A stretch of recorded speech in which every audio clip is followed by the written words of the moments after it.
Good afternoon to everyone. I will give first a brief rundown of the flow of our press con this afternoon. So it will start a recorded message from one of our supporters, and then I will read our joint statement. That should take about 10 minutes or less. And then we will invite 4 panel speakers from among the signatory organizations. We start off with Ernie Ordonez, and then CJ Castillo, Pablo Rosales, and Congressman Argel Kabatbat. So please limit yourselves to not more than 3 minutes para we can give more time to the open forum and the questions from the media. After the first 4 panelists, we will start already the questions and responses from our media friends. Then after about, I would say about 15, 20 minutes, we will go to the next batch of panelists, and they would be Bong Insyong, Catherine Domingo, and if he can make it, si Mayor Romel Arnado of the League of Organic Agriculture Municipalities, Cities, and Provinces. Okay, so it's already 1:07, so let me welcome again everyone. And as I mentioned earlier, we will start off with a recorded message from Bishop Broderick Pabilio, the Apostolic Vicar of Taytay in Palawan. Okay, so Raul, can you start playing the video? Liberalized trade can stimulate economic activity, leading to bigger growth, markets, livelihood, and job opportunities. However, free trade must also be fair. Otherwise, it will widen economic and social inequalities and create social and political discord. Today, the Senate is being pressed to confirm President Duterte's signing of the Regional Comprehensive Economic Partnership, RCEP, Free Trade Agreement. The RCEP will group the ASEAN countries and the advanced economies of China, Japan, South Korea, Australia, and New Zealand into a single market and to facilitate the exchange of goods and services among its member countries. Filipino farmers, fishers, and workers have expressed great apprehension that the purported benefits of RCEP are far outweighed by its likely adverse impacts on them. These same concerns had prompted India earlier to withdraw from RCEP. In particular, our agricultural and rural producers cite the following deficiencies of the executive. 1. They were neither informed nor consulted properly about RCEP. 2. The government has not presented a credible package of relief measures, example, income support, and transition, example, retraining and crop diversification programs to help vulnerable farmers and workers cope with reduced incomes and employment and livelihood losses. 3. There is no definitive plan that will enable our farmers and workers to avail of market opportunities and to counter the likely damage to our local industries because of cheaper imported commodities. The Senate should address these concerns first and not rush its decision on Philippine membership in RCEP. There should be proper way to help the farmers and those affected. That's why it's best that the Senate defer concurrence with this treaty and instead ask the executive to provide the safety nets for our people. Okay, let me begin. We, representatives of farmers, fishers, workers, civil society, and the private sector, call on our honorable senators. May mga nagsisend kasi ng mga messages, sorry. Yeah. To reject or at the very least defer Philippine membership in the Regional Comprehensive Economic Partnership or RCEP Free Trade Agreement.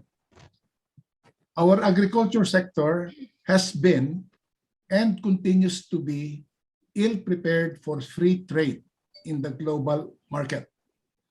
Production costs are high, basic support services and infrastructure are inadequate. Inputs, logistics, and utilities are expensive. Marketing costs are prohibitive.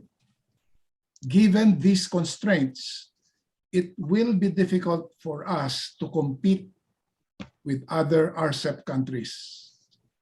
Plus, we will be vulnerable to their cheaper exports, which are sometimes subsidized. 26 years ago, the Philippines joined the World Trade Organization. Unsurprisingly, from 1995 until 2018, we have experienced the following. Our agricultural trade deficit ballooned to over $7 billion US dollars.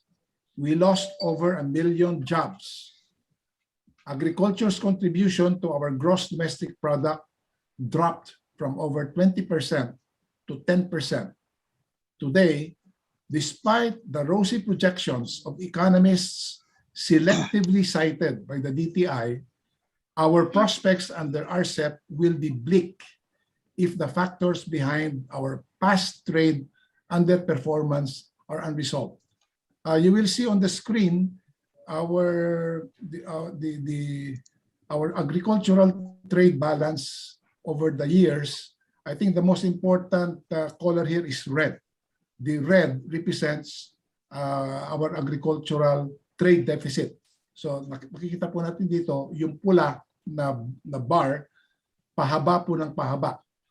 Meaning to say, palaki po ng palaki ang agwat mula po sa ating agricultural imports vis-a-vis our exports. Okay. Concerns about its vulnerable sectors, particularly agriculture, caused a big country like India to leave RCEP. For the Philippines too, ensuring first the welfare of its farmers and rural sector should prevail over a founding membership status in RCEP. We will not lose much by not joining RCEP now. So incidentally, the screen shows the ASEAN countries, which includes the Philippines in the middle, and we can see that we have existing, ASEAN already has existing free trade agreements with individual countries like South Korea, Japan, Australia, New Zealand, and China, which will also form part of RCEP. Yung India po, although hindi po sumali sa RCEP, meron po tayong existing free trade agreement between ASEAN and India. So all of these free trade agreements will continue. Okay. So as I said, we will not lose much by not joining RCEP now. We will not forfeit our markets just because we are outside RCEP. Our current free trade agreements in the ASEAN and under the ASEAN +1 arrangements with Japan, South Korea, China, Australia, and New Zealand will stay in force. These FTAs provide essentially the same preferential tariffs and market openings offered by RCEP. Our existing bilateral FTAs with Japan and South Korea, which grant even better terms than RCEP, will also continue. Trade opportunities under RCEP are available to all member countries, not just the Philippines. Our competitors can take advantage of these trade opportunities. They will continue to outclass us in markets abroad for as long as we remain uncompetitive. And this will persist even if we join RCEP. In turn, we will likely be swamped with cheap imports because we have also committed to eliminate or lower the tariffs for 90% of our agricultural tariff lines under RCEP. Moreover, mere Philippine membership in RCEP does not guarantee the influx of foreign investments. Investors may just decide to locate in other countries deemed more suitable and profitable for their operations. You will see in the previous slide, Raul, can you go back to the previous slide? So ito po yung makikita po natin dito, ang Philippines po sa loob po ng ASEAN ang may pinakamalaking trade deficit, di ba? Almost $6 billion. This is between 2016 and 2018. So ibig sabihin, tagilid tayo when it comes to competition in agricultural products, even within RCEP. Okay, and then the next slide, Raul, shows you our agricultural tariff commitments under RCEP. Okay, so the first column refers to the tariff reduction mode. Some products the tariffs will be totally eliminated upon entry into force.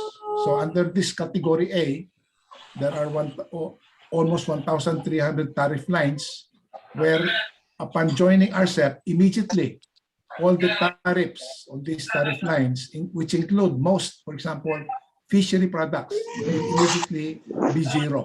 Walang tariff protection. And this category represents 75%, okay, of all agricultural tariff lines. And then let me move quickly. With respect to sa sensitive list, 5% are covered. And then for the highly sensitive list, 2%. Ito po ay magkakaroon pa rin ng mga tariff reductions, pero mas mabagal po ang pace of reduction up to 20 years. Okay? At okay, ang totally exempted from tariff reductions yung ito pong no tariff reduction category N/0. There are 154 tariff lines here and they represent 9%. Okay, so ibig sabihin 91% ng lahat ng ating agricultural tariff lines or commodities covered by either total elimination of tariffs or gradual elimination of tariff protection. 9% lang po ang matitira po na exempted. Okay. Although our sensitive products are exempted from tariff reduction under RCEP, many are still at risk. RCEP rules have seriously watered down pre-existing trade remedies, such as safeguards to address import surges. Furthermore, by reducing, if not eliminating, our tariffs on substitutes for cane sugar and corn, and on certain meat products, our negotiators have offset most of the protection that was intended for our primary producers. Amid very real threats from RCEP against our agriculture and related industries, we have yet to see a comprehensive package of relief, retraining, and other mitigation/transition measures to assist producers and workers who may be harmed or displaced. Nor is there a comprehensive program that will allow us to go beyond our traditional export products and ensure that small producers actually benefit from expanded trade. In the past, our honorable senators have pledged to give the highest priority to the welfare of our farmers, fishers, and workers. We now urge your honors to live up to your promises. RCEP is a matter of life and death for millions of Filipinos in agriculture and rural areas who were not even consulted about it. Reject or at least defer Philippine membership in RCEP. Safeguard our producers and enable them first to compete in the open market. On our part, in the coming days and months, we will make sure that our members remember friends who stand by them in these difficult times. Okay, so this statement has been signed by at least 104 mass organizations representing farmers, labor, fishers, indigenous peoples, etc., and also distinguished individuals. There are close to 20 or 23 distinguished individuals who have also joined our statement. Yun lang po at maraming salamat. And now I will call on the first panel speaker. Siya po ang kasalukuyang chairman ng Alyansa Agrikultura. Dati po siyang secretary for Presidential Flagship Programs and Projects, Office of the President. He also was an undersecretary of both the Department of Trade and Industry at saka po yung Department of Agriculture. So let me ask now Ka Ernie Ordonez to give his contribution. Ka Ernie? Maraming salamat. I'm Ernie Ordonez, Chair Alianza Agricultura. I have the permission of my President Tanchuling to say something controversial. I am a chair and vice chair of 3 organizations that want ratification immediately. They are MAP, PCCI, and FPI. So I'm with them, and I'm for immediate ratification. Why am I here? Because we are Filipinos first, and I'd like to say something. For 9 years, industry leaves agriculture behind. Industry grew by 9%. We grew by 1.5% for 9 years. If we approve it next week, it will become worse. We just want that time to correct and forget agriculture. I am the head of cement for 10 years, including heading cement in 6 countries. I know it very well, but agriculture is left in the doldrums. Very quickly, there has been incomplete information. They don't want to share information. When you want to talk, they don't want to talk. And therefore, with no information, how can you make a decision? You must defer, RCEP, reject and defer. Next slide, please. So you know the facts. I'll read it to you. The Council of International Trade had no meetings. They're supposed to meet 4 times a year. They did not meet for 2 years. All of a sudden, there's a committee hearing. In that hearing, they said there are no threats. We said they are totally wrong. We want to ask a committee to identify the threats. They met. There are no threats. Next slide, please. Therefore, in the next slide, I'll read it para maliwanag kasi patas ito. At the semi-annual meeting of the DA Private Sector Agriculture Council, which is a law, a formal recommendation is made to call a meeting. Sabi kasi ng DA walang threat. Sabi namin limang isang organization may threats. Tinawag namin yon. Hindi tinawag yung meeting. Ano ba to? Hindi pwede mag-usap. Next slide, please. Ang next slide po ay sinasabi lang po ito, no? Walang information, walang consultation, di ba? At dapat i-defer. Ngayon ang sinasabi ko dito ganito. Ako po yung industry okay naman sila. Ngunit 7% sila, tayo 1.5%. Nakakalimutan naman natin ang agriculture. Tayo ba isang bansa para sa mayayaman lang at hindi para sa mahirap? Bigyan natin itong pagkakataon. Mag-prepare tayo. Kasi kung hindi tayo mag-prepare, tuloy-tuloy, the rich will get richer, the poor will get poorer.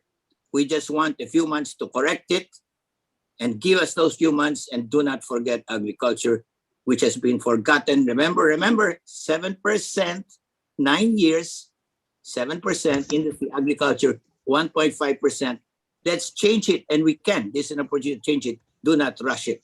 You will hear now from the people who have the threats, which DA says is no threats. You will hear it. Listen, because nobody's listening. Thank you very much. Yeah.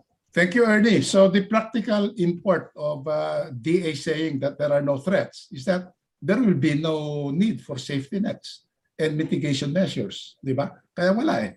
Okay, so ang Absolutely susunod po ay Kwan, siya ang Executive Director ng Labor Education and Research Network or LEARN. He is none other than CJ Castillo. CJ, are you here with us? Yes, sir. I'd like to share a screen.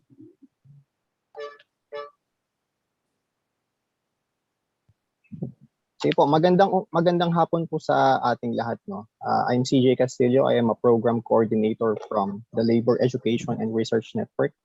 And we are currently conducting a study about the impact of tariff adjustments under the RCEP.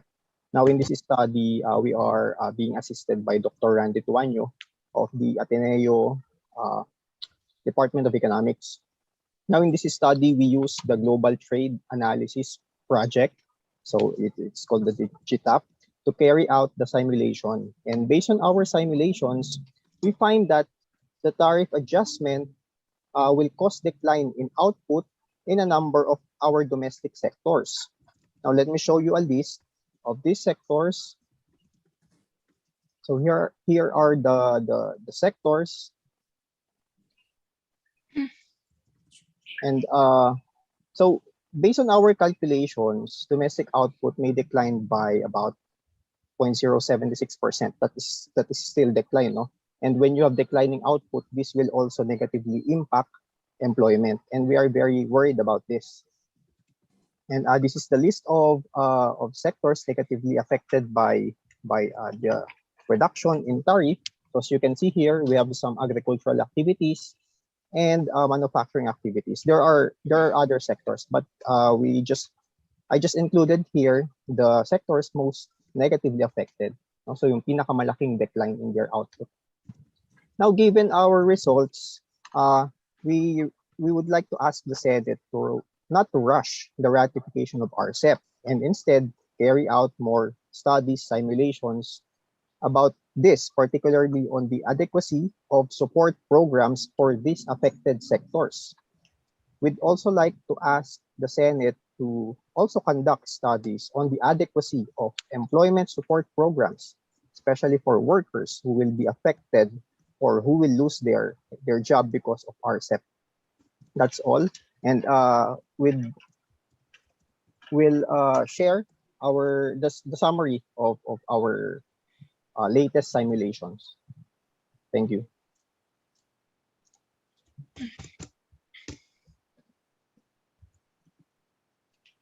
Nakamute ka, Leonay. Leonay, nakamute. Salamat, CJ. Ang susunod pong magsasalita ay ang Pangulo ng pagkakaisa ng mga samahan ng mangisda o pangisda. Unmute. None other than Kap Pablo Rosales. So, Kapabs, kayo na po. Maraming salamat, Ka Leonie, no? At sa ating lahat, sa mga kasama natin, magandang hapon at sa mga media, no? Kami ang masasabi lang namin, ang estado ng katayuan ng mga mangingisda ay pangalawa sa pinakamahirap na sektor sa lahat ng mahirap dito sa ating lipunan. Ibig sabihin, nasasalamin nito ang kalagayan ng ating pangisdaan. Ang aming paninindigan ay nagsimula pa na ang mga tratadong pinapasok ng Pilipinas na nangako ng pag-unlad ng ating pangisdaan at agrikultura ay hindi naman nagmaterialize, hindi naging totoo. At ngayon ipinangangako na naman ng RCEP na kapag pumasok ang Pilipinas ay makikinabang ang agrikultura at ang mga mangingisda.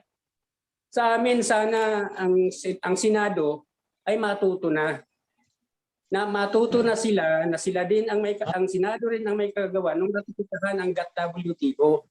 Sana wag na nilang ulitin pa. Wag na nilang ulitin pa ang ginawa nila sa nakaraan sa pamamagitan ng ratify na naman ng isang bagong kasunduan na ang layunin naman ay hut-hutan.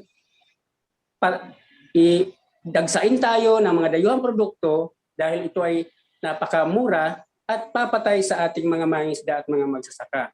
Kaya kami nananawagan kaming mga mangingisda na tama na. Sa halip na mag-ubos tayo ng ating panahon at isipan at talino sa pag-ratify niyan, bakit hindi natin pagtuunan ng pansin paano ba natin gagamutin ang sakit ng ating agrikultura paano ba natin gagamutin ang kagutuman mula sa pag-asa sa ating sariling kakayanan, sa sariling pangisdaan, sa sariling agrikultura. Kaya nanawagan kami sa Senado na huwag nyo nang ituloy. Pakinggan nyo ang boses ng sektor ng agrikultura na siyang tagapaglikha ng pagkain. Kapag nawala kami, mawawala rin ang pagkain. Hindi lang kami ang tatamaan kung hindi lahat ng mamamayan. Kaya kami sa pangisda ay nakikiisa sa panawagang i-reject na itong RCEP na ito. Kasi hindi siya magdadala ng kaunlaran tulad ng mga nakaraang pangakong mga agreement na nangako na hindi naman naging totoo at lalong nalugmok sa kagutuman, kahirapan at pagkasira ng ating kalikasan ang lahat ng agreement na ito. Yun lang po at kasama nyo kami sa lahat ng laban para ibasura ang RCEP. Maraming pong salamat at mabuhay tayo. Maraming salamat din, Kapaps. Ang susunod po ay ang kasalukuyang kinatawan ng magsasaka party list sa ating Kamara de Representante. Siya po ay si Congressman Argel Joseph Kabatbat. Congressman Argel.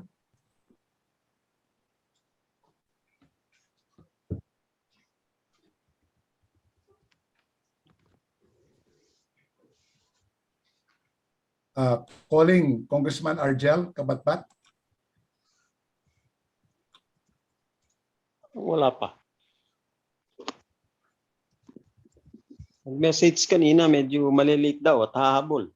Yeah, I can see you on the screen, Congressman, but we cannot hear you yet.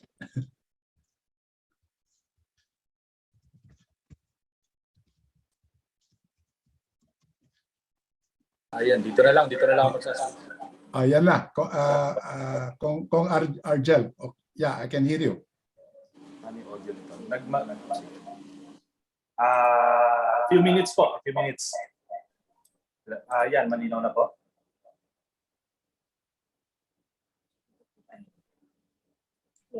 Malinaw? Malinaw na audio mo, Kong. Malinaw na audio mo, Kong. Malinaw na? Okay, sige. Uh, Thank you, Sir Leonie. Pasensya na po sa glitch. We have prepared our statement in support of the stand of the group. So,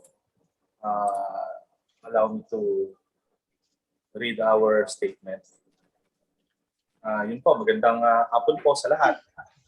As the representative of our hardworking farmers in Congress, I echo the call to reject or at least defer the ratification of our RCEP membership.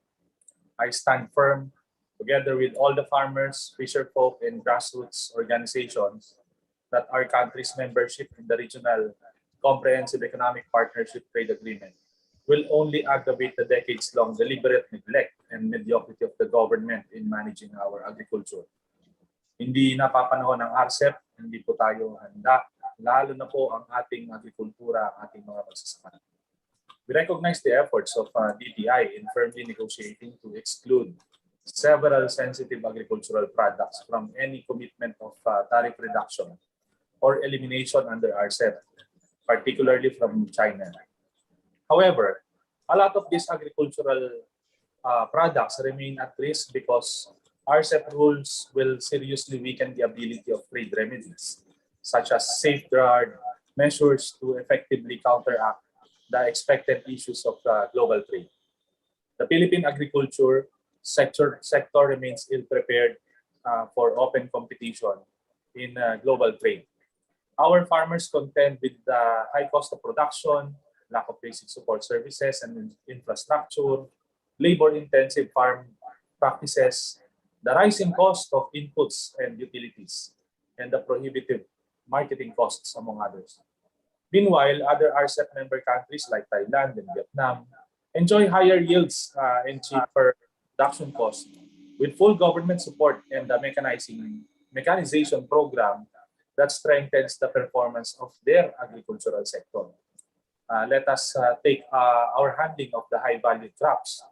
Despite the good production export performance, the programs for high-value crops only received a total share of 3.06% of the 2021 total Department of Agriculture budget. Although in 2020, It contributed 25.21% to the total value of agricultural production and 9.07% of total area harvested. Ibig sabihin po, malaki ang potential ng industriya pero walang sapat na suporta ang gobyerno para masigurong mas mataas ang kita ng mga magsasaka at maging isang matagumpay itong industriya. At ngayon, may ilan sa mga high-value crops ang nakaambang sumailalim sa general reduction of tariffs sa loob ng RCEP. The Philippines is the second largest coconut producer next to Indonesia, exporting around 70% of our total production. However, RCEP pegs the country's tariff commitment to be at 0% by year 15 for coconut. Nakabahala na sa kasagsagan ng paghahanda ng coconut industry sa pagpapatupad ng Coconut Farmers and Industry Trust Fund para sa 2.5 milyong magniniyog ay nakaamba ang pagbuhos ng coconut products kung tuluyang mabuksan ng bansa dahil sa RCEP. Pagkatapos ng ilang dekadang paghihintay sa bilyong Coco Levy Fund, huwag sanang dagdagan ng panibagong problema ang industriya na dapat sana nating pinalalakas at pinaunlad. We do not disregard the advantages to our economy of free trade agreements like RCEP. We have the opportunity to diversify our trading partners, but the question remains, do we have the kind of agricultural sector that can protect our small and marginal farmers from the negative impacts of global trade, such as an onslaught of import surges? And do we have the competitive capabilities to generate agricultural output to boost our export revenue performance? Umasa pa rin po tayo na ang ating mga kasamahan sa gobyerno ay nakikinig at naiintindihan na kailangan nating palakasin at i-develop ang ating agrikultura. Itong nagka-pandemic, malinaw na ang kailangan natin ay masiguro na kung magsara man ang pintuan ng mga ibang bansa para sa exportation, ay kaya nating pakainin ng ating sariling mga mamamayan. Kaya po nang lagi namin sinasabi, hindi po magsasaka ng Vietnam, Thailand o ano pang bansa ang magsasalpa sa atin sa krisis na ito, kundi ang mga magsasakang Pilipino lamang. Ganito rin po sa usapin ng RCEP. Our concept of progress and development should never be at the expense of our Filipino farmers and fisher folks. So ilamang po, muli, magandang hapon po sa ating lahat at maraming salamat po. Maraming salamat, Congressman Argel, for a very important message from Magsasaka. Let me just point out before I call on the media that in addition to the Magsasaka party list group, we have also at least 3 other party list organizations that are with us. And let me just cite them for your information. We have the AGAP, Agricultural Sector Alliance of the Philippines party list, headed by former Congressman Kaniki Briones. Nandiyan din po ang Anak Pawis party list, pinamumunan po na ni dating kongresista at dating kalihim po ng Department of Agrarian Reform, Kapaeng Mariano. And finally, we have the former Congresswoman of Butil party list, Congresswoman Cecil Chavez Custodio. So salamat po sa lahat itong mga party list organizations na mariin pong pinagtatanggol ang kapakanan po ng ating mga magsasaka, mangisda at mga manggagawa. Okay, salamat po. So now, let me now invite the media to ask their questions. Yeah, I see the hand of Sylvia Francisco of TV5. So Sylvia, please go ahead. Shaila Francis. Shaila, okay. Opo. Sir, doon po sa statements po ninyo earlier, you were mentioning na kung hindi man po i-reject, i-defer. So if i-defer po, ganong katagal po ang hinihilig nyo ma-defer ito? And kung hindi na po mapipigilan yung pag-ratify nito, may mga provisions po ba kayo na nais idagdag doon sa current parang proposal? Thank you po. Yeah. First of all, Shaila, this RCEP agreement, it's an all or nothing proposition. So the Senate will only say, yes, we agree, we concur, or we do not agree, or we do not concur. You can no longer change a single word in the document. Okay, now, as to how long the deferment should be, we do not place any deadline, Shaila, because it all depends. Have the threats been identified, as Ka Ernie Ordonez mentioned earlier? If so, if, for example, there are threats to the sugar industry, threats to the coconut sector, according to Congressman Kabatbat, threats to the hog sector. Ano ngayon ang mga safety nets, transition measures, retraining, income subsidies, etc., to cushion the impacts of these threats on our sector should we enter this RCEP agreement. So, and then assuming that we have identified the mitigation and transition measures, are the measures in place? Is the budget sufficient enough? And is the infrastructure and other necessary assistance available so that when we do enter RCEP, we have a fighting chance to be competitive. Hindi pwedeng basta tatalon tayo dito na wala tayong preparasyon. So I do not put any deadline on this, Shaila. Depende on how quickly also our government can respond to all, and the Senate, to all of these concerns. I'd like to add, Mr. Montemayor, we know exactly what to do and they're not doing it. We know exactly what to do and they're not doing it. That's why we appeal to you. Yes, thank you for that, Ernie. So, Shaila, are you okay with those responses? Yes, sir. Thank you very much po. Okay. So, I see the hand of Glenn Huego. Glenn, can you come in?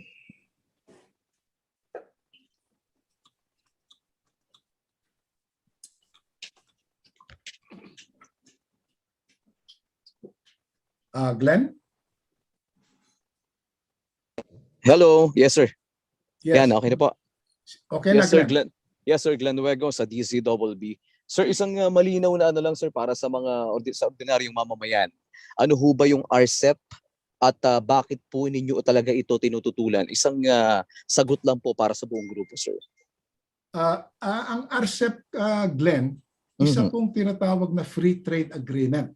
Okay, so magkakaroon ng malaya na kalakalan, babawasan o tatanggalin na yung mga tinatawag na taripa o customs duties sa mga papasok na produktong imported, at yung ating mga produktong palabas, babawasan din o tatanggalan na ng taripa. So kung hindi ka competitive, mahina kang talo ka sa labanan sa exports at baka malunod tayo ng mga mas murang mga produkto from abroad. So, ang mga proposed membership dito ay unang-una po yung mga ASEAN countries, kabilang po dyan ang Philippines, at idadagdag po dyan sa RCEP member countries ang mga more advanced economies, especially Japan, South Korea, China, Australia, at saka New Zealand. Yun po. Yung India po, originally, sumasama po sa RCEP, pero umatras po sila kasi masyado po silang worried na yung kanilang some of their important agricultural products like dairy at saka wheat, cereals ay matatabunan ng mga mas murang produkto from countries like China and Australia and New Zealand. So worried po sila. Marami daw mga farmers sila masasaktan, mawawalan ng kita, yung mga workers sila madi-displace. So kaya po nag-decide po sila, hindi na muna sila sasali. All right, sige. Sir, thank you. Thank you, Glenn. Yeah, so Pwede ako magdagdag dun sa mga sagot? yes, Ted. Yes. Yeah, tungkol sa sagot kanina kung dun sa deferment kung hanggang kailan. Ang minimum estimate ko siguro aabutin ng 5 hanggang 6 na taon kung sakali man na pagpasok ng bagong gobyerno ay magsimula kaagad. Isipin ninyo, ang Thailand for the last 30 years, ang kanyang budget sa agriculture ay 3 to 5 times higher per capita dito sa atin. So, kanina nabanggit na rin ni Ernie na napabayaan ang ating agrikultura for the last ilang years ba yun? 9 years or whatever. So ito po ang laki po ng hahabulin natin. And with the advent of climate change, kitang-kita naman po ang nagiging epekto sa ating mga crops, sa infrastructure pag dumaan ng malakas na bagyo. So siguro yun hindi nai-impute sa discussion ngayon sa RCEP. Kung titingnan po natin, para tayong binabantayan natin ang Vietnam Tayo muna ang tatamaan ng malalakas na bagyo bago pumunta sa kanila. And yet, hindi po napapaktor yon. Ikalawa po, dun sa production po, kanina sinabi they are sometimes subsidized. Ay talaga po ang malaki na po ang direct at saka indirect subsidy sa kanilang agrikultura.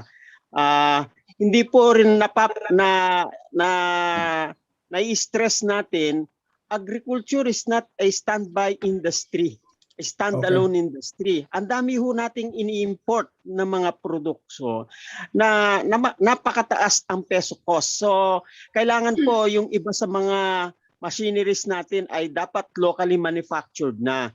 So, kailan po natin magagawa ito? So, yan lang po. Thank you, Ted. Actually, there are some estimates already in the past that kung if-front load natin yung budget and other support that is needed by agriculture, we need 3 to 5 years for us to have a competitiveness position. Hindi pwede pong biglain yung preparasyon para sa ating agriculture and fishing sector. Okay? So, meron pong question dito na sa chat box si Eileen Mencias. And I think, Eileen, your question is, ano ang expected tariff revenue loss kung sakaling papasok tayo sa RCEP? Kasi remember, nabanggit po kanina na RCEP to encourage free trade, talagang tatanggalin or at least babawasan po ang mga taripa sa mga imported products. So there will be more imports coming in. How much is the expected tariff revenue loss? Can anyone recall the Joseph Puruganan, yung study ni Dr. Banga? I think her computation is about 58 million US dollars po per year. Opo. Pictures. Yes, or ano po, equivalent po yan to 2.9 billion pesos. A year yan. Opo. Yes. So I hope that answers the question of Eileen. And then I think Isa Tan, Isa, you wanted to ask a question. Would you like to ask it now?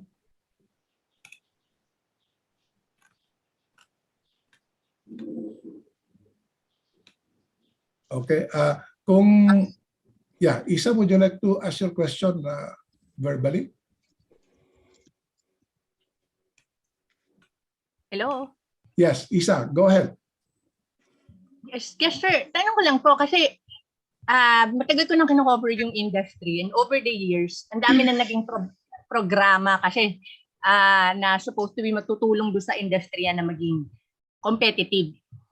Pero obviously parang walang nangyayari. So, sa dami na po ng kailangan gawin ngayon, mukhang hindi naman matutugunan lahat ng mga kailangan gawin. So, ano po yung mga dapat i-prioritize para talagang magsimula ng maiayos natin yung industries natin, yung agri-industries natin? Would someone want to answer that? Jason Kenglet, I see you there. Jason, would you like to take a crack at the question? Ano yung pinaka measures na dapat i-prioritize natin to make agriculture more competitive? Sige, sila muna. Johnny, let's others at magsasawa na sa akin ng Agribit reporters. Ako na muna. Kung pwede ako. Kakabog, kwan ka na, one of the speakers ka di umpisan mo na. Yung 3-minute input gawin mo. Sige. Ang unang dapat gawin, sumunod ang gobyerno sa batas. Pumasok tayo sa WTO, may mga pinasang batas para tayo makalaban sa sistema na yan. Hindi pinatupad. Yung AFMA hindi pinatupad. Yung Magna Carta for Small Farmers hindi pinatupad. Yung Trade Remedies Laws, yung Republic Act 8751, 8752, 8800, Yung very basic, yung pagkakaroon ng inspection area sa border, sa customs, hindi pa rin pinatupad, kaya nagpasukan yung mga sakit, lalo na yung Yes, sir. African swine fever. Hanggat hindi pinatutupad yan, kasi parang may fourth branch nga ng government dito na nababaliwala yung mga batas. Yung fourth branch na yan, yung mga ekonomista na nagsusulong ng import liberalization. At bigyan ko lang ng diin, wala sa WTO yung import liberalization. Sa WTO, rules-based trade lang. Market access. Ang ginawa nitong mga ekonomista natin, 2.5 decades na, ay puros liberalization, puros pagpapabaan ng taripa o pagpapaluwag. Hindi pinatupad para yung mga batas para sa sektor natin at para rin sa industries. Kaya ngayon tayo nakaasa sa OFW, BPO, tourism. Walang tunay na manufacturing at tunay na agrikultura. Lahat ini-import o karamihan ini-import. Kaya ganito ang lipunan natin. Hanggat hindi nagbabago yung sistema, hanggat hindi sinusunod yung rule of law, ay hindi titino. Kasi ang unang lumalabag, yung mga ekonomista natin sa gobyerno, hindi sinusunod yung batas eh. Halimbawa yung sa Rice Terrification Act, yung Section 10. Sabi doon, magkakaroon ng rice special safeguard shall be imposed. Nakalagay itong shall, in short, mandatory. Hanggang ngayon hindi pinatutupad. Ang importante sa kanila, kumita yung mga trader, yung mga importer. Hanggat ganyan ang sistema natin, hindi democratic, hindi nasusunod yung constitution natin, wala tayo sa sistema, hindi titino eh. Walang rule of law. Yun lang ka Leonie. Salamat, Bong. Earlier, I saw the hand of the representative from Radio Veritas. Also, the Luisa Hoxon, I think, of Business World. Would you like to ask your question now? Luisa?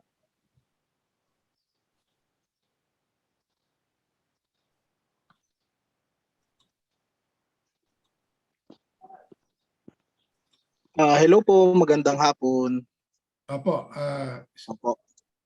Opo, Jeremiah Figueroa po ito from Radio Veritas. Sir, tanong ko lang po, how bad are we talking po sa impact na maaaring mangyari po ng RCEP dahil po apektado na po yung pork industry ng malala din po.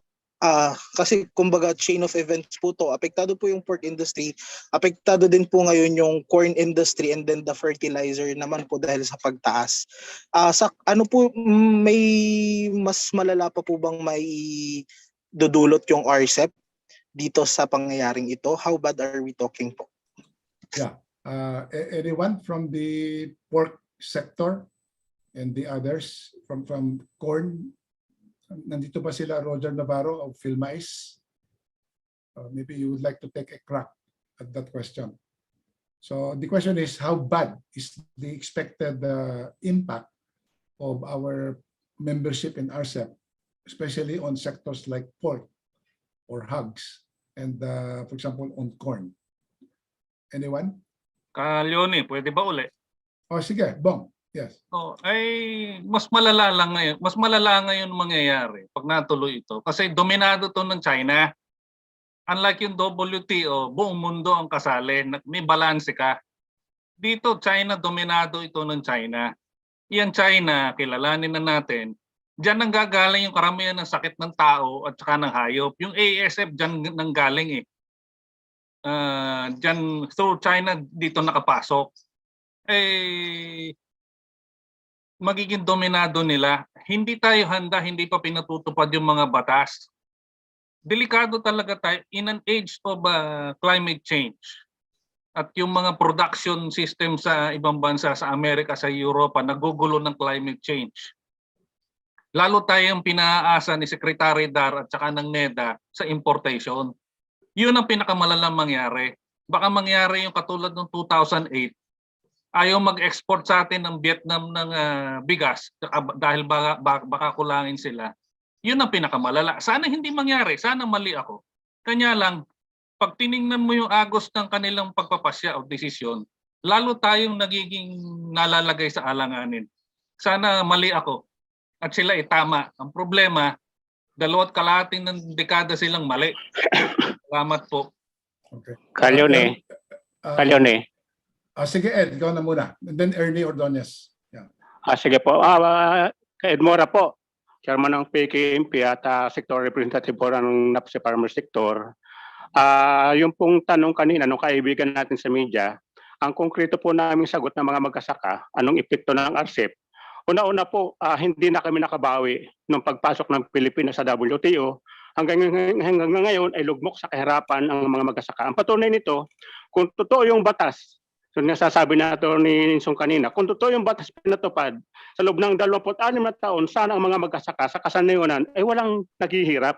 Kayang lumaban sa pandemic, kayang lumaban sa bagyo, at prepared dapat ang kabuhayan namin sa kanayunan kung ito lamang ay pinaglaanan ng tamang programa ng ating gobyerno at i-implement ang tamang batas para sa pag-ulan ng agrikultura.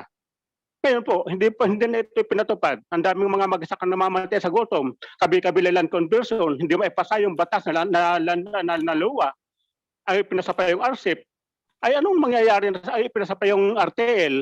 Yan po ang ibig sabihin, Kalyone at makasama sa media, na dadagdag pa ang RCEP, lalo nang walang mangyayari sa ating pong mga magkasaka sa kanayunan. Mula po sa tabing kalsada, periperal, sa kabundukan kanayunan, binanggit niya ni Kabatbat kanina, sa pinang mga magnenegosyo sa Kukulibi, hanggang sa ngayon, pagkukupras pa rin hanggang sa ngayon, naghihirap pa rin, lalo pat ito parang nakaamba na naman itong RCEP na ito. Yun lang po makasama maganda. Labis-labis ng kahirapan. Kaya dapat ang ating gobyerno, mababatas natin, ay matuto namang sumunod sa batas. Umulat ang mata para makita ang kahirapan sa kanayunan. Yun lang po, magandang hapon sa inyo lahat. Salamat ka Ed. Ernie, before you, just quickly, Raul has a input into the chat box.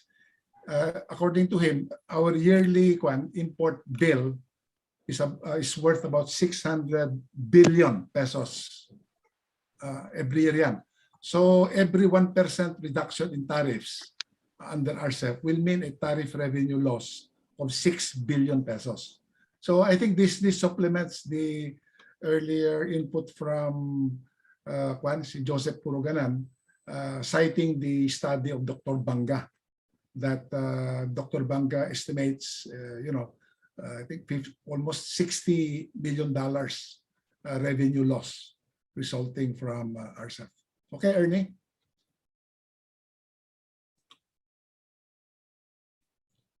Ernie, nakamute. You're muted. Susunod ako kay Ernie. Quickly lang. It will take 5 to 10 years, but we don't have to wait for that because we're not implementing the law. We can do this within 18 months. Why?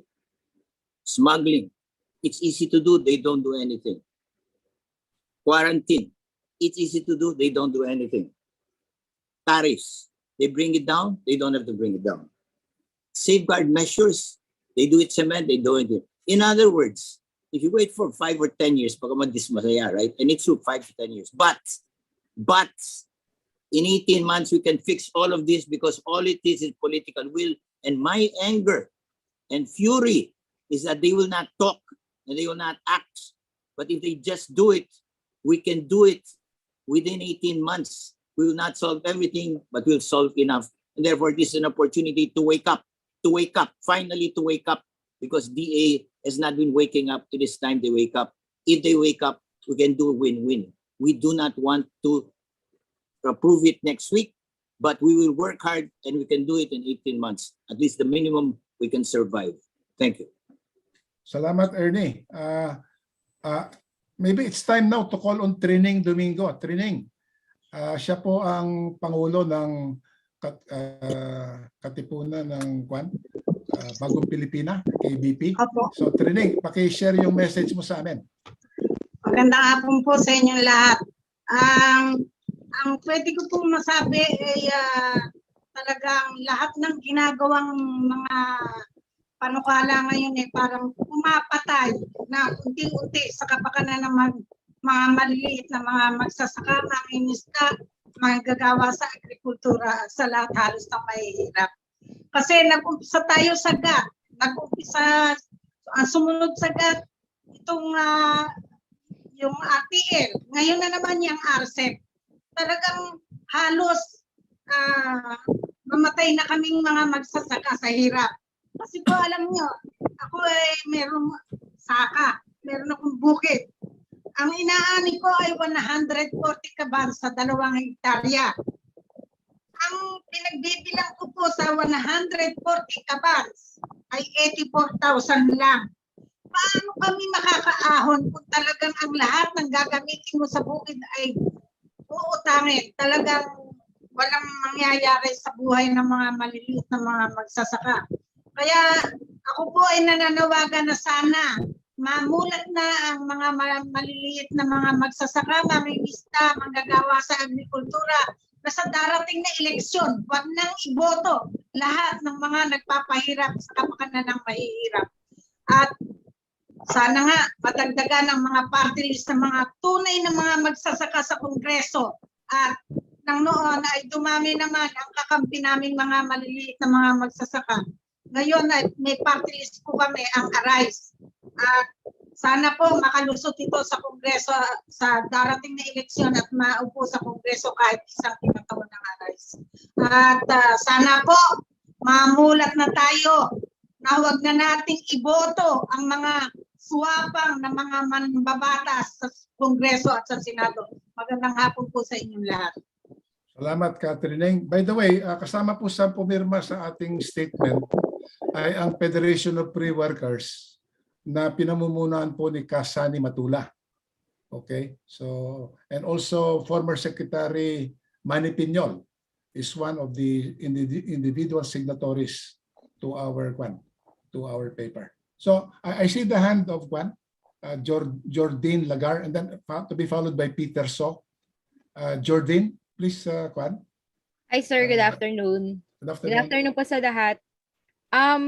Ano po ba dapat yung mitigation and transition measures na dapat i-implement ng gobyerno, lalo na kung hindi talaga mapigilan yung ratification ng RCEP? Thank you po. Yeah. Can I answer that, Leonie? Sige, Jason of Sinag. Go ahead, Jason. Hi, Jordan. Hi, Jordan. Hello, sir. Ang problema kasi natin, I'm sure nabanggit kayo ng mga kasama, 28 years ago, we already mentioned na we should prepare first. Ngayon, 28 years after, yung pa rin ang statement natin. We must prepare. Maghanda tayo muna, mag-prepare tayo. Ito, papasadaan ko lang yung data natin. I don't know kung nabanggit na kayo na, pero just the same, I want to reiterate. From a positive balance of trade sa agriculture, ngayon, we are negative 7 billion for the past 3 years. Number two, from a 40 to 50 proportion of employment, we're down to 20% the last 2 to 3 years. Tapos, yung budget natin sa agriculture, umabot ng 10% yan. Pero since the last 3 years, it's between 1 to 2%. So actually, we never prepared. Sa totoo lang, wala tayong inaantay na RCEP bus. Sinunog mismo ng gobyerno ang lahat ng bus. Wala tayong bus na RCEP ngayon na inaantay. Pati terminal, pati stasyon ng bus, winasak ng gobyerno. So yung sinasabi ni Secretary Lopez na yung RCEP bus baka ma-miss natin, ang ating problema ka ngayon, ang gobyerno mismo ang sumunog ng mga terminal at mismo mga bus. Imagine our budget sa agriculture is just 1% of the total national budget. Ang US, since 1994, tumaas ang budget niya, in fact, to double. Under the Agricultural Improvement Act o yung Farm Bill sa US, this is from 2018 to 2023, ang budget niya is $428 billion. Tapos, ang importante rito, if you look at the details ng Farm Bill ng US, lahat ng WTO violations nandun. Because number one, nandun yung risk coverage, nandun yung crop insurance. Crop insurance covers practically 30% ng Farm Bill. Ibig sabihin, ng mga magsasaka sa US, hindi takot magsaka, hindi takot mag-livestock, hindi takot mag-alaga ng baboy, mag-alaga ng manok kasi they are insured. Bumaba ang presyo, magkasako naman sa US, they will be paid by their government. Imagine crop insurance, ganun kalaki. Number two, kahit yung loans ng farmers are being secured by the US government. Ang US government together with EU and China are the number one violator ng WTO. If you look at the trade dispute settlement sa WTO, out of the 3,000 cases, kalahati dyan, US, EU, China, ang either sinasampahan ng kaso o nagsasampa ng kaso. Ang Thailand, neighbor natin, they have 30 cases sa WTO. Ang Indonesia, 40 cases. But they don't mind being charged because they are working for their agriculture sector. Tayo, takot tayong kaso sa WTO for what? Diba? All countries are violating WTO. Tayo lang ang masugid na sumusunod. That is US. Ito, magugulat ka, China. China is spending almost $928 billion sa kanilang agricultural sector.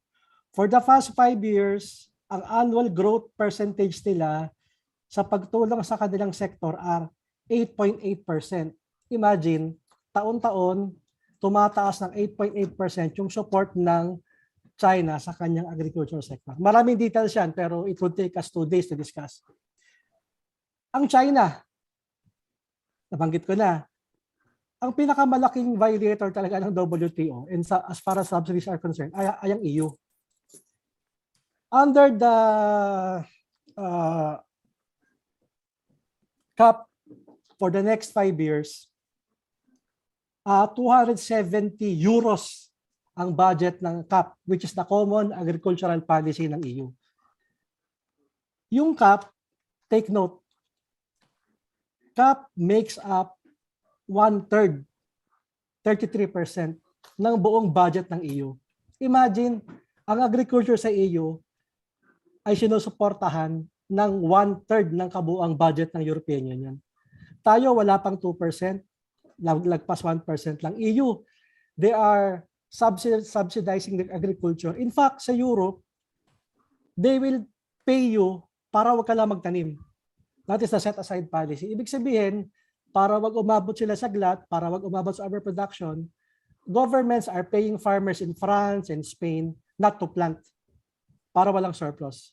That's how ridiculous our government is. Sa Europe, sa US, sa China, they keep on supporting their sector. Tayo, sinunog natin lahat ng mga bus para tayo sasakay sa RCEP bus. 1/3, imagine, 1/3 ng 386.6 billion euros. That's almost 130 billion euros kung tama math ko, 1/3 ng 386.6 goes to agriculture. Ganong kalaki yung suporta ng mga bansa nila sa agrikultura. Someone just asked me a while ago, sabi ni Dar, other countries are now stockpiling fertilizers. Totoo yun. Other countries are stockpiling fertilizers kasi pataas ng pataas ang langis ngayon. Urea is oil-based. Everyone is stockpiling except the Philippines. Tayo, puro analysis lang si Dar, pero wala siyang konkretong suporta sa agriculture. Other countries, they are stockpiling because they know pataas pa ng pataas ang langis. At least, yung kanilang sector, yung kanilang agricultural sector, ay may stocks ng fertilizers in the coming 6 to 12 months. Ayun lang, Leonie. Thanks, Jason. Okay.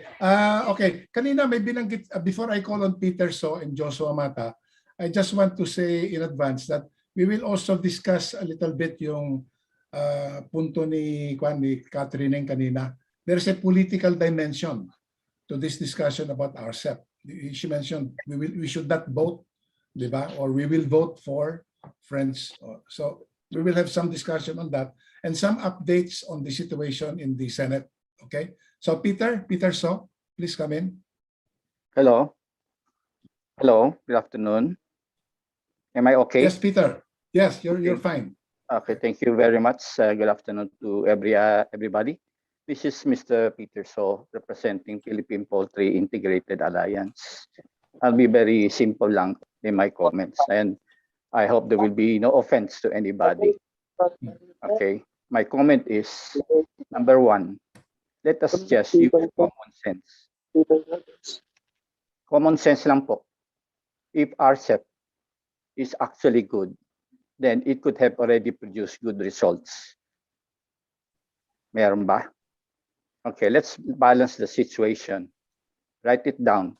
What is good with RCEP? List it down. What is bad with RCEP? List it down. Then the next step is who benefits from RCEP? Meron ba? For example, sa amin sa poultry, nagkukulang ba ang manok sa bayan ngayon? Bakit tayo mag-i-import? Nagkukulang ba? Bakit po suddenly bumagsak ang presyo ng manok namin? It dropped to 69 pesos per kilogram. Now, tumaas na ng konti, 81 pesos per kilogram. Still, bababa pa rin doon sa cost of production namin. Do you think that RCEP will give benefit to the poultry industry? Let's just use common sense. Okay, that is my opinion lang po. Back to the chairman po. By the way, added to that, why is it that when we import, we give the importation to the private people? Why not the government import? There is such thing as what you call pre-renata, meaning to say, if necessary. If we import, is it necessary? If so, why not the government import? So that all the other incentives or other deductions from the importation will reduce the price. And that will be more favorable for us.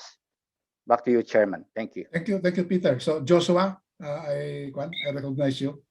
Hi, thanks. Joshua Mata of Centro. Yeah. Salamat po no sa Joshua po ito sa Sentro at saka Trade Justice Pilipinas. Gusto ko lang pong magdagdag do sa response natin, do sa tanong na ano ba ang dapat ginagawa ng gobyerno. Ang isang weird po talaga sa nangyayari sa atin, nagdi-negotiate ang ating gobyerno nang hindi malinaw anong mga industriya, anong mga kalakal ang dapat nating pinoprotektahan at alin ba ang handa na talaga para sa kompetisyon. Sa mahabang panahon po, inihingi namin sa gobyerno, dapat meron talaga tayong malinaw na agro-industrial policy. Subalit hanggang ngayon, wala pa po yan. Kaya nakakapagtaka. Ano ang bit-bit ng ating mga negosyador pag sila po ay nakikipag-usap at nakipag-negotiate sa ibang mga bansa tungkol sa free trade agreement? Ano ang listahan nila ng mga industriya na kanilang poprotektahan at ano yung listahan ng industriya na sa tingin nila ay kaya na makipag-compete. Yan po ang wala tayo. Napakahalaga na meron tayong agro-industrial policy na malinaw. Pangalawa po, napakahalaga din na meron pong transparency ang pag-negotiate. Alam naman po natin na isang malaking dahilan kung bakit nag-aalma ang marami sa atin ngayon ay dahil ilang taong nag-negotiate sa RCEP, subalit hindi binigyan ng access ang mga mamamayan, lalo na yung mga tatamaan ng negosasyon na ito, ng tamang impormasyon. No? Kaya tingin natin, dapat po meron pong maayos na proseso ng pag-negotiate na may transparency na nagagawa naman dati. Dati po sa agriculture, meron silang konseho, meron silang task force na kung saan nakaupo ang mga farmers groups natin. Ba't po wala na yan? Bakit po hindi yan ginawa sa mga magsasaka? Yan po yung ilang mga paghanda na sa tingin natin ay napakahalaga ngayon. Kaya ang panawagan natin, i-review na natin. Panahon na para i-review natin ang lahat ng mga free trade agreements na pinasok po natin. Salamat po.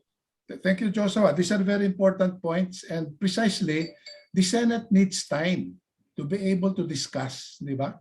And to set the direction, for example, insofar as our industrial policy is concerned, agricultural trade policy, walang discussion sa Senado, di ba?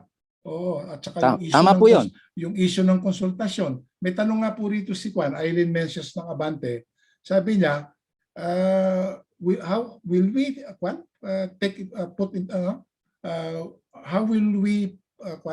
make the Department of Agriculture accountable for not conducting consultations with us during the last 2 years? Are you planning to file a case with the Ombudsman? So, yun ang tanong ni Eileen. Si Eileen may kaso na ang si Secretary daw sa Sinag, kinasuhan namin siya for not implementing the first border quarantine inspection. So, siguro in the next few months may sagot na Ombudsman, pero kinasuhan namin siya 2 years ago pa. Thank you. Yeah. Okay. So in addition to the very important contributions of Centro and FFW, may I also point out that we have a couple of other labor organizations such as the National Trade Union Center, Philippines, the National Congress of Unions in the Sugar Industry of the Philippines, and lately, the National Union of Bank Employees. Nandito ngayon si EXI ni Dea, ang kanilang Pangulo. Lately, sabi sa akin ni EXI, mukhang baka matatamaan din sila sa stiffer competition when it comes to the liberalization of financial services, including banking, within the proposed RCEP agreement.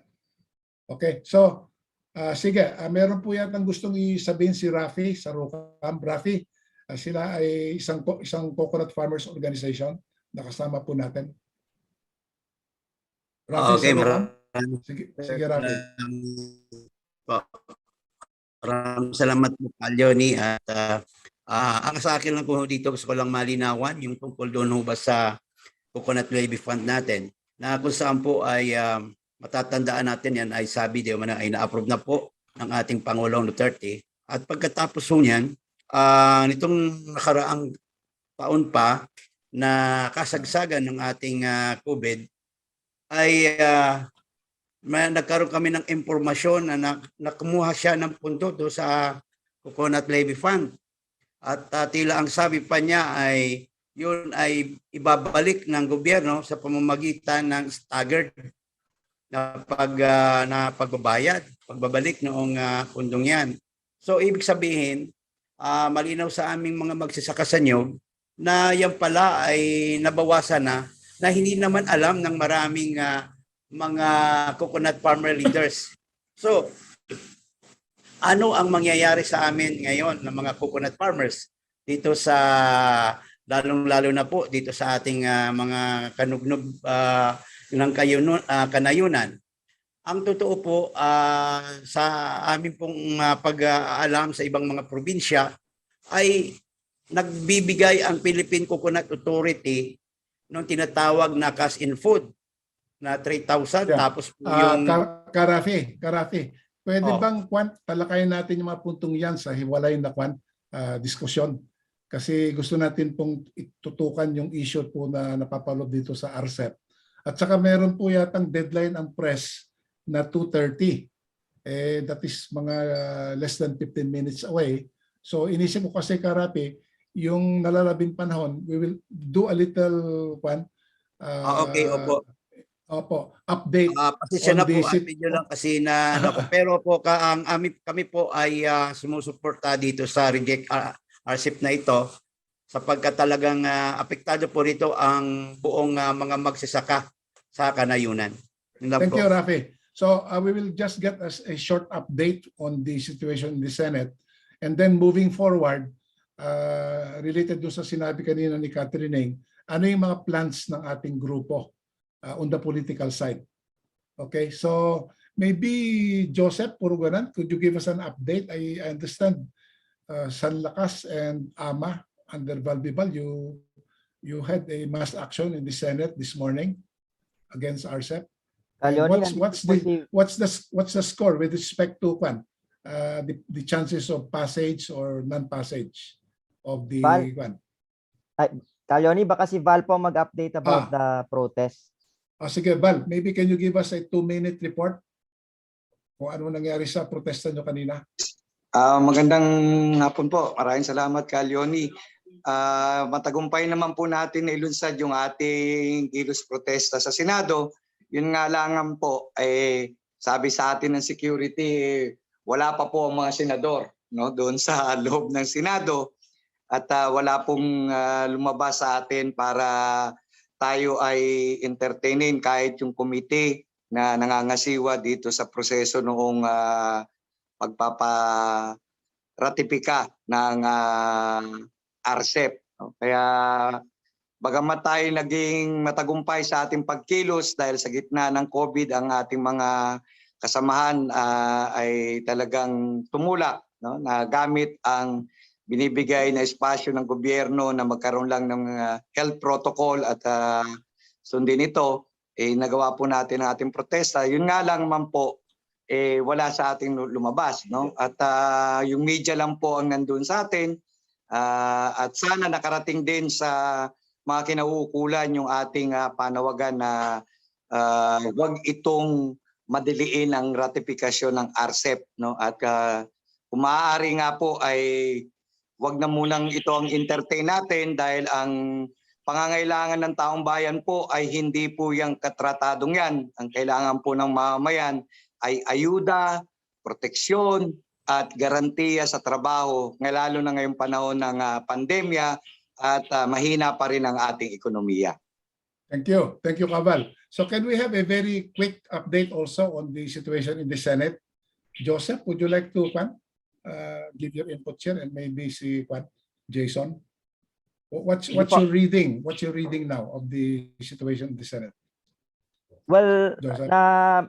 konting panahon na lang po ang meron ng Senado para talakayin itong treaty na ito, at ang alam po natin nung huling pandinig ay nag-interpellate po ng medyo mahaba, no, at maraming katanungan na ni-raise si Senator Risa Ontiveros.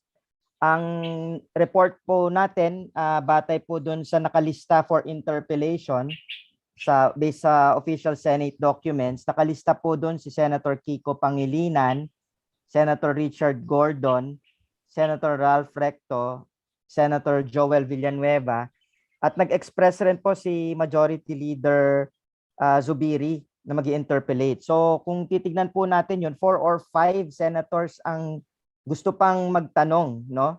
At so kung ang tansya po natin, kung bibigyan ng pagkakataon ang lahat na ito na makapagtanong at sagutin, no, ng sponsor na si Senator Pimentel ang mga katanungan na to, ay it would take time, no? Kaya we're hoping in fact that magkaroon po ng mas malalim pa nga na debate at hindi nila i-railroad ang pagpasa nitong RCEP. So I think Leonie, no, so today meron pong tatalakayin po ang RCEP most probably. Bukas po walang pasok sa Senado. So magre-resume po ng February 2. And then we're not sure po, Leonie, kung February 3 ay tatalakayin pa. So most probably po we're speaking of 2 days. Today and February 2. And to monitor kung ano pong development sa Senado. Thank you, Joseph. Okay, so final input po namin moving forward, upon the adjournment of the Senate on February 5, ang plano ngayon is to bring this issue to the grassroots.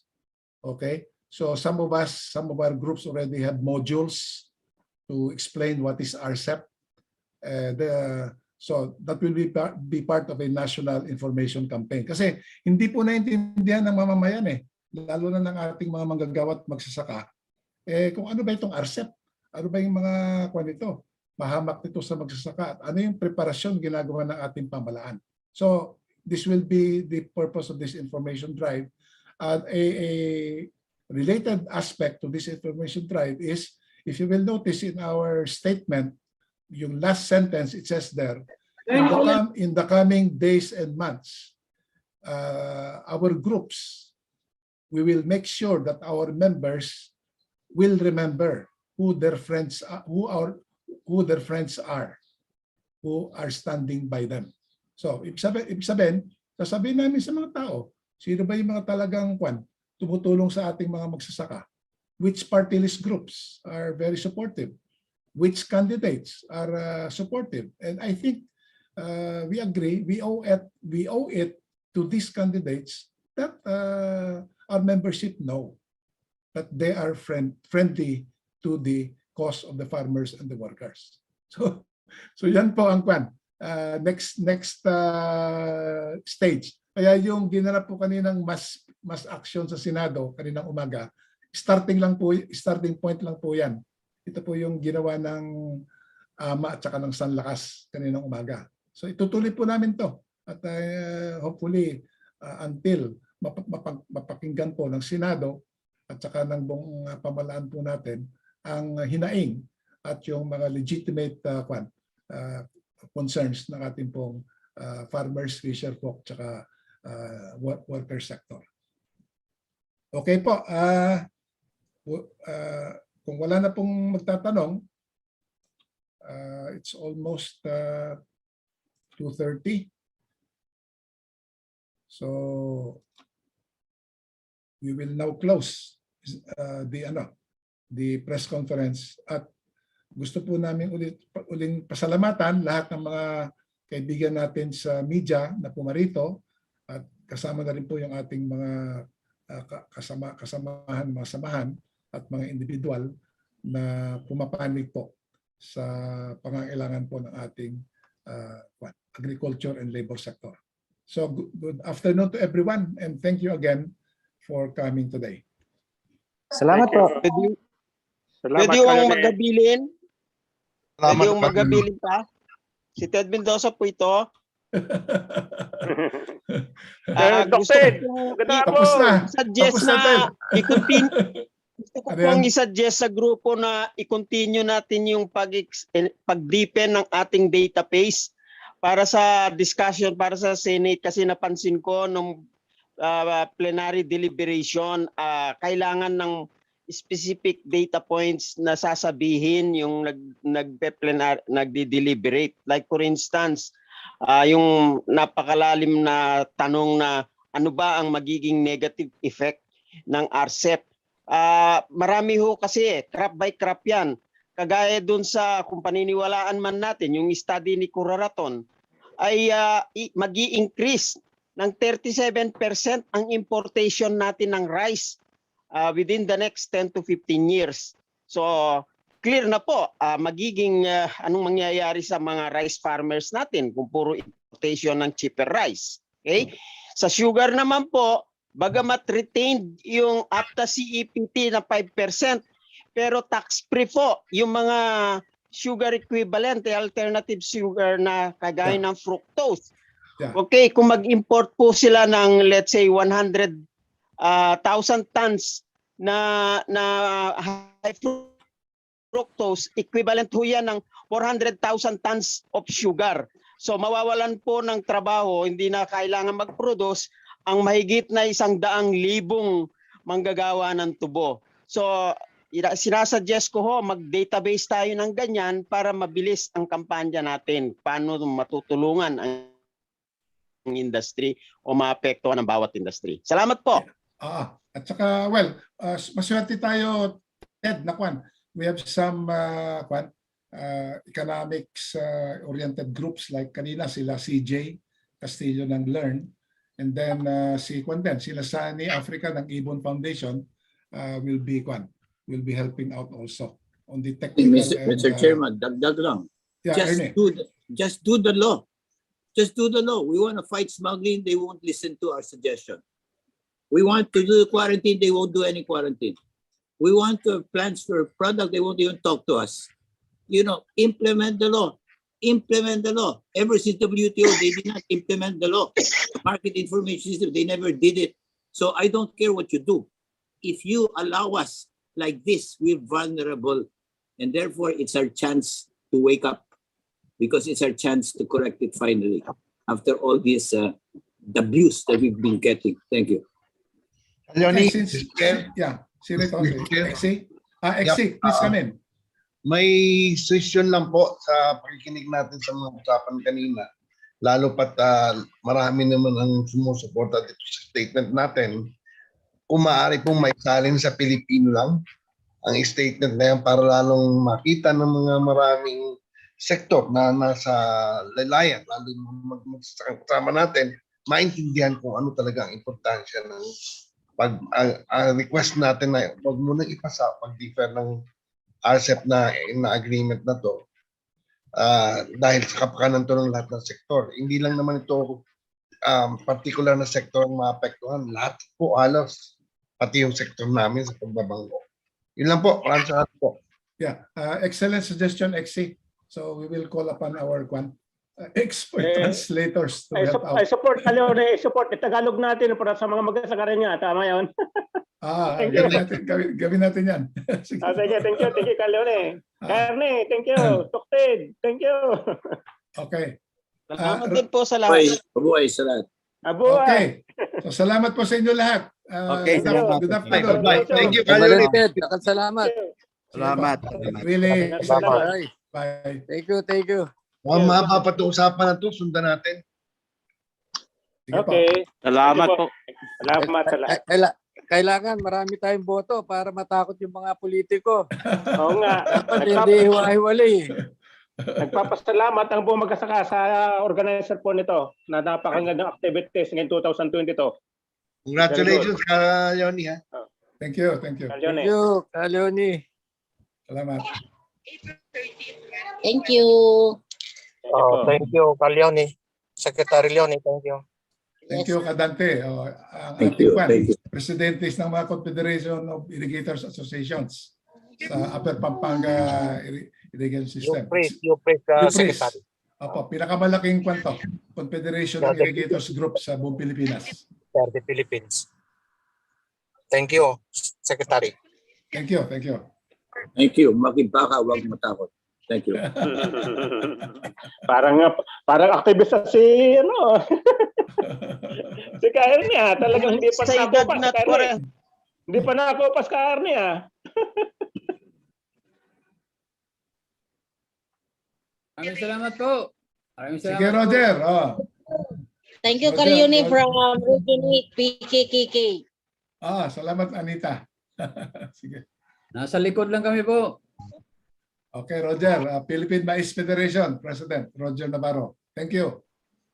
Okay. Thank you po, PPIA, sir. Salamat. Karaol, nawala na. Thank you, Karaol.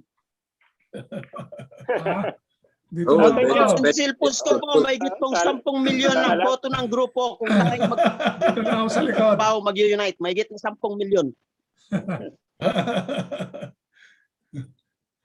Para may session sigurong Senate mamaya alas 3. Gusto nyo makinig sa Pakinggan natin, pakinggan. Sige. Okay? Okay. Sige. Thank you, Kalyoni. Thank you, thank you. Salamat ulit. Thank you Sige, to the bye-bye. Montemayor brothers. Thank you. Thank you. Hello, Raymond.